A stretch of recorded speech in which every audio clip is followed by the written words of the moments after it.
ગર્વથી ગુજરાતી। દામિની એની બહેનપણીને ફોન પર વાત કરતા કહે છે, યાર હું શું કહું તને, મારી જેઠાણી ગામડાની સરકારી સ્કૂલમાં ભણેલી છે અને એની રહેણી કરણી પણ સાવ દેશી છે। આખો દિવસ ઘરના કામ કરીને મારા સાસુ સસરાને વહાલી બનતી ફરે છે અને મારા સાસુ સસરા પણ એની પ્રશંસા કરવામાંથી ઊંચા નથી આવતા। જ્યારે જુઓ ત્યારે એમના મોઢે એક જ વાત હોય કે જુઓ અમારી મોટી વહુ રેખા સાક્ષાત લક્ષ્મી સ્વરૂપ છે એમ કહી હંમેશા મારી જેઠાણીની પ્રશંસા કરતા રહે છે। મને તો ક્યારેક ડર લાગે છે કે મારી જેઠાણી એની મીઠી મીઠી વાતોથી બધી પ્રોપર્ટી એના નામ પર ન કરાવી લે, કારણ કે એ તો એમના સાથે જ રહે છે। બહેનપણી બોલી, અરે આ કેવી વાત થઈ, તું નોકરી કરે છે અને જ્યારે આવે છે ત્યારે ઘરના દરેક વ્યક્તિ માટે મોંઘા મોંઘા ગિફ્ટ લાવે છે।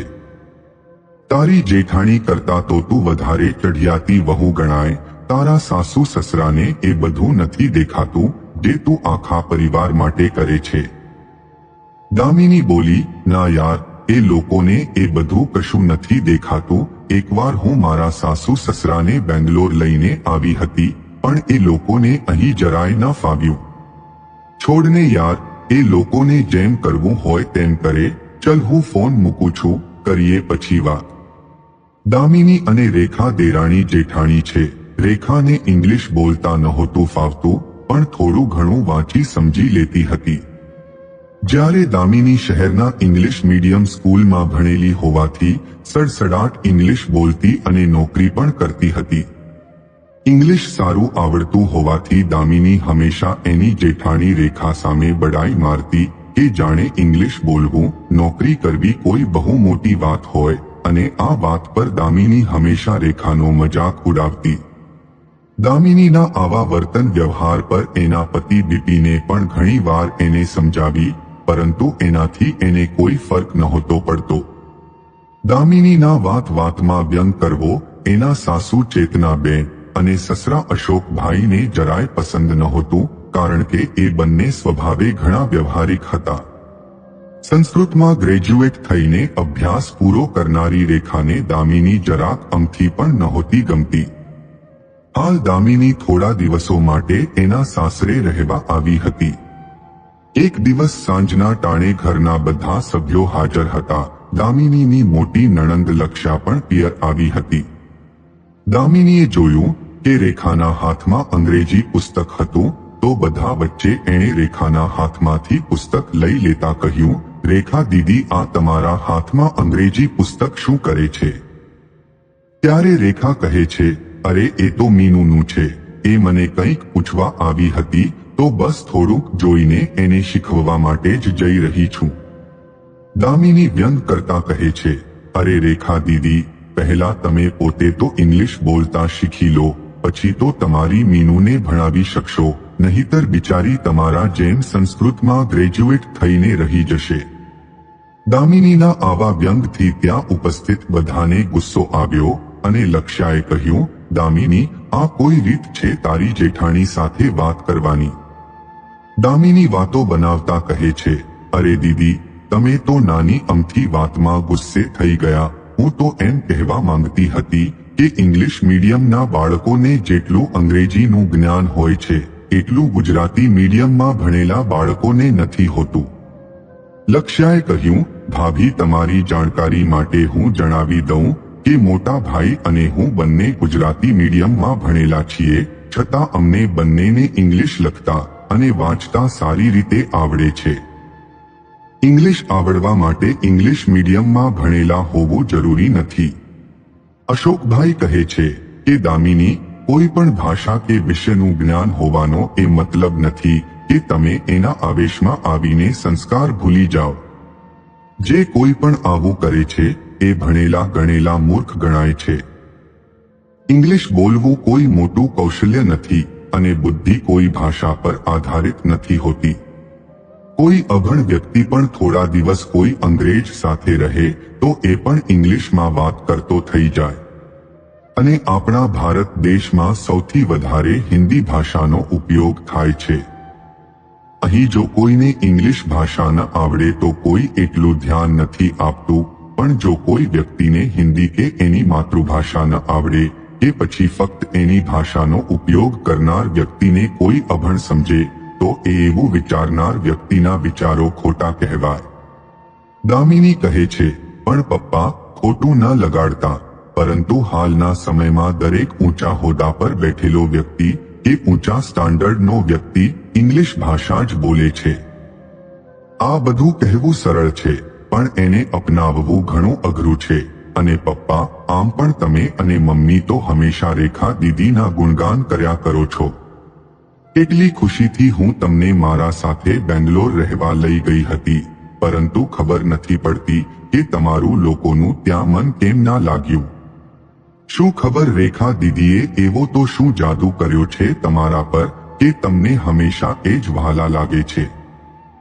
અશોકભાઈ અને ચેતનાબેન એકબીજા સામે જુએ છે અને ચેતનાબેન કહે છે કે દામિની, હવે તે ઘણું બોલી લીધું. આજે તું સત્ય જાણી જ લે કે અમે લોકો બેંગ્લોરથી અહીં કેમ પાછા આવતા રહ્યા હતા. આ વાત અમે કોઈને જણાવવા નહોતા માંગતા, પણ તું દર વખતે આ વાતને લઈને મહેણા માર્યા કરે છે, તો આજે એ વાતનો ખુલાસો કરવો પડશે અને તારા સાથે આ ઘરના દરેક વ્યક્તિને પણ એ વાતની જાણ થઈ જશે. અશોકભાઈ આંખોના ઈશારે ચેતનાબેનને વાત ન જણાવવા કહે છે, કારણ કે એ વાત જાણીને બિપિનને પણ દુઃખ થાય, સાથે એ બંને પતિ પત્નીના સંબંધોમાં ખટાશ ન આવે. પરંતુ ચેતનાબેન કહે છે કે ના, આજે તમે મને ચૂપ થવાનું ન કહેશો. આજે આ વાતનો ખુલાસો કરી જ નાખવો છે, જેથી વહુના આ દર વખતના મહેણા બંધ થઈ જાય. ચેતનાબેન કહે છે કે દામિની, તું અમને બેંગ્લોર લઈને તો ગઈ હતી, પણ તે અમારા સાથે શું કર્યું હતું એનો તને ખ્યાલ હશે. તું તારા બાળકોને અમારાથી દૂર રાખતી હતી, જેથી કરીને એ લોકો ઇંગ્લિશ બોલવાનું ન ભૂલી જાય. તારા સસરાના 1000 વાર કહેવા છતાં તે ઘરે ગુજરાતી છાપું ન આવવા દીધું, કારણ કે તું પોતે અંગ્રેજી છાપું વાંચે છે. ઘરે કોઈ પણ મહેમાન આવતા કે તારા ફ્રેન્ડ સર્કલમાંથી કોઈ આવતું તો અમને રૂમમાં પૂરી દેવામાં આવતા, કારણ કે અમે તારા મહેમાનો અને ફ્રેન્ડ્સને મળવા લાયક નહોતા. તારા સસરા જ્યારે પણ બહાર આંટો મારવા જવાનું કહેતા તો તું હંમેશા એમને સલાહ આપી દેતી કે બહાર કોઈની સાથે વાત ન કરતા. હદ તો ત્યારે થઈ જ્યારે એક દિવસ જ્યારે ઘરમાં પાર્ટી રાખવામાં આવી હતી, ત્યારે તે બિપિનને ખોટું કહીને રૂમમાં આવતા રોક્યો કે પપ્પાની તબિયત સારી નથી, તો પપ્પા સૂઈ ગયા છે અને મમ્મી એમનું ધ્યાન રાખવા સાથે છે. તે અમારા રૂમના દરવાજાની બહાર કામવાળીને બેસાડી રાખી, જેથી અમે બહાર ન આવી શકીએ. કારણ કે તને અમારી રહેણી કરણી, અમારા બોલચાલ પસંદ નહોતા. એ દિવસે કામવાળી બાઈએ કહ્યું કે માજી, તમે શા માટે શેઠાણીનું મૂડ ખરાબ કરવા માંગો છો? એક તો શેઠાણીએ જ્યારે તમારા વહુ દીકરાએ તમને ઘર બહાર કાઢી મૂક્યા ત્યારે તમને અહીં આશરો આપ્યો, અને તમે એમનું જ નામ શા માટે ખરાબ કરવા માંગો છો? આ સાંભળીને તો મારા પગ નીચેથી જમીન સરકી ગઈ.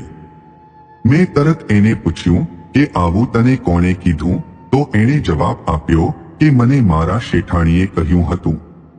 જ્યારે મેં પૂછ્યું કે અમારા વિશે બીજું શું શું કહ્યું છે, તો એણે કહ્યું કે તમે લોકો એમના દૂરના સગા છો, તમારે રહેવા માટે કોઈ આશરો નહોતો, તો શેઠ તમને અહીં લઈ આવ્યા, અને તમે એમના મા બાપની ઉંમરના છો, તો શેઠ તમને પ્રેમથી મમ્મી પપ્પા કહે છે. આ બધું સાંભળીને અમે તરત જ નક્કી કરી લીધું કે હવે આપણે અહીં નહીં ઊભા રહીએ અને બીજી વાર ક્યારે અહીં પગ નહીં મૂકીએ. બિપિનના પપ્પાએ મને કહ્યું હતું કે આ વાત આપણે આપણા સુધી રાખીશું અને કોઈને આ વિશે નહીં કહીએ, જેથી પતિ પત્નીના સંબંધો સાથે ઘરના સંબંધો વિખેરાઈ ન જાય. અને જો આ વાતની ખબર બિપિનને થઈ હોત અને એ ગુસ્સામાં જે કંઈ પણ કરતો તો એની અસર આખા પરિવારને થતી. બસ આ બધું ન થાય એ માટે જ અમે આ બધું મનમાં દબાવી રાખી હતું. ત્યારબાદ 2 દિવસ પછી બિપિન સામે બહાનું કાઢી અમે અહીં ઘરે આવતા રહ્યા. અહીં આવ્યા પછી અમને રેખા અને તારા વચ્ચેનું અંતર ખબર પડી ગઈ. જ્યારે અમે લગ્ન પહેલા તને જોવા આવ્યા ત્યારે મનમાં ઘણી ખુશી હતી કે ચલો સારા ઘરની ભણેલી ગણેલી સંસ્કારી અને નોકરી કરતી વહુ મળી ગઈ. એ સમયે રેખાના નોકરી ન કરવી અને અંગ્રેજીનું ઓછું જ્ઞાન હોવું હું પણ એક કમી જ માનતી હતી, પરંતુ તારા ત્યાં આવ્યા બાદ તે અમારી આંખો ખોલી દીધી. રેખાએ આજ સુધી અમારા સાથે એવું નથી કર્યું જે તે કર્યું છે અને એટલે જ એ અમારા મનમાં વસી ગઈ છે. હવે અમે લોકો એને ક્યારેય છોડી નથી શકતા કે ના એનું અપમાન સહન કરી શકીએ છીએ. તું કહે છે ને રેખાએ શું જાદુ કર્યો છે? તો રેખાએ એના પ્રેમ, સંસ્કાર, અમારા પ્રત્યેના સન્માન અને લાગણીઓના જાદુથી અમને જીતી લીધા છે. એ અમારી નાનાથી નાની જરૂરિયાતોનું ધ્યાન રાખે છે. અમારા કંઈ કીધા વિના પણ એ અમારા મનની વાત જાણી લે છે, સમજી લે છે. દામિનીનું સત્ય સાંભળી બધા ચોંકી ઉઠ્યા. ખાસ કરીને બિપિનને ઘણો ધ્રાસકો પડ્યો. એ ગુસ્સે થતા બોલ્યો, દામિની, તારી માં પણ અંગ્રેજી નથી જાણતી તો તું એમના સાથે એવો વ્યવહાર કેમ નથી કરતી? કાશ હું પણ તારા જેમ તારા મમ્મી પપ્પા સાથે એવો વ્યવહાર કરી શકતો તો તને ખબર પડે કે પોતાના મા બાપ સાથે કોઈ આવું કરે તો કેવું લાગે છે. મારા મા બાપના ઘરમાં જ એમનું અપમાન કરવાની તારી હિંમત કેવી રીતે થઈ? જ્યારે મમ્મી પપ્પા ત્યાં રહેવા આવ્યા ત્યારે મેં છાપાવાળાને કહી દીધું હતું કે તું ગુજરાતી છાપું નાખજે, તો તે શા માટે એને ના પાડી દીધી? મને લાગે છે ભૂલ મારી જ છે. શા માટે હું મારા મા બાપની આંખોમાં દુઃખ ન જોઈ શક્યો અને મેં તારા ઉપર વિશ્વાસ મૂકીને તને એમની જવાબદારી સોંપી દીધી. બિપિન એટલું બોલીને દિવાલ પર હાથ મારવા લાગ્યો તો દામિની એને રોકતા કહે છે, મને માફ કરો, મેં તમારા બધાનું ઘણી વાર અપમાન કર્યું. મારા કારણે તમને લોકોને ઘણું મનદુખ થયું છે, પણ હવેથી એવું ક્યારેય નહીં થાય. દામિનીના માફી માંગવા પર પણ બધા ચૂપ રહ્યા, કારણ કે અમુક શબ્દો એટલા ઊંડા ઘાવ આપી જાય છે કે જીવનભર નથી ભૂલી શકાતા.